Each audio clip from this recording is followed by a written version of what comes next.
A 52 years old woman attend clinic for investigation of abdominal pain and constipation.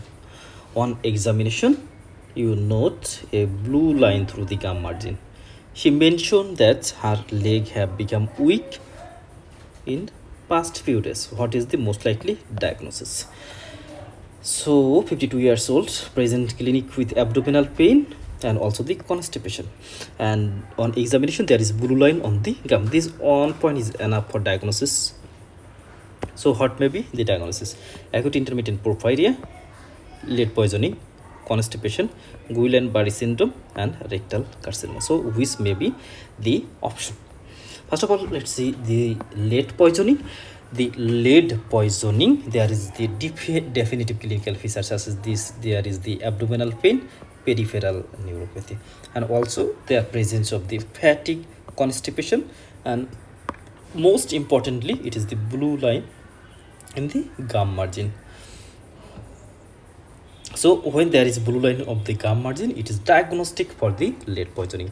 But abdominal pain and peripheral neuropathy, it may be another diagnosis, which is the acute intermittent porphyria.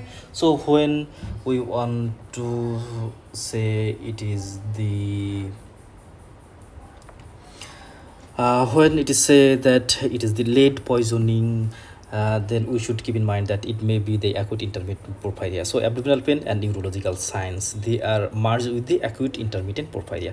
But also the fatigue, constipation and blue line, they are the clinical feature of the lead poisoning. What are the investigation? Lead level in serum is usually used, and lead level of the serum is increased and it is diagnostic, and levels greater than 10 microgram per deciliter are considered significant. And in case of full blood count or complete blood count, what we can find? The lead poisoning, it causes the microcytic hypochromic anemia. So there is the microcytic anemia, and also there is show red cells abnormalities. And in case of the urine, raised serum and urine level of the aminolevulinic acid, and urinary coporphyrin is also increased. Urinary pyrobilinogen and uroporphyrin level are normal or slightly increased. So in case of diagnosis, blood level of the lead should be diagnostic when it is more than 10 microgram per deciliter, and in full blood count there is the microcytic hypochromic anemia, and also in the serum and urine level there is the aminolevulinic acid present. So the lead poisoning, what is the management? Management is there are various chelating agent are used. That means this substance goes to blood and binds with the lead and makes the lead insoluble, and they are the DMCA, DAMSA, that means the dimercaptosuccinate acid, or D-penicillamine, EDTA, and dimercaprol. So these agents are usually used in lead poisoning. This would be impressive diagnosis to make in the surgical outpatient department. Combination of abdominal pain and a motor neuropathy should be.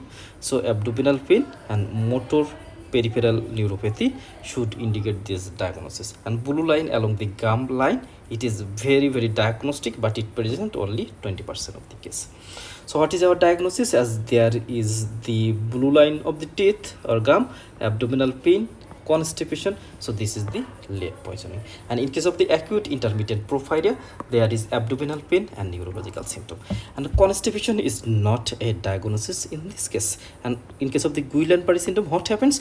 There is motor neuropathy which develops from the lower part, that means from the foot and then ascending fashion, but here not such type of syndrome. And in case of the rectal carcinoma, there is the bleeding per rectum, tenesmus present, and in this question not like, so in rectal carcinoma also not true. So the lead poisoning is the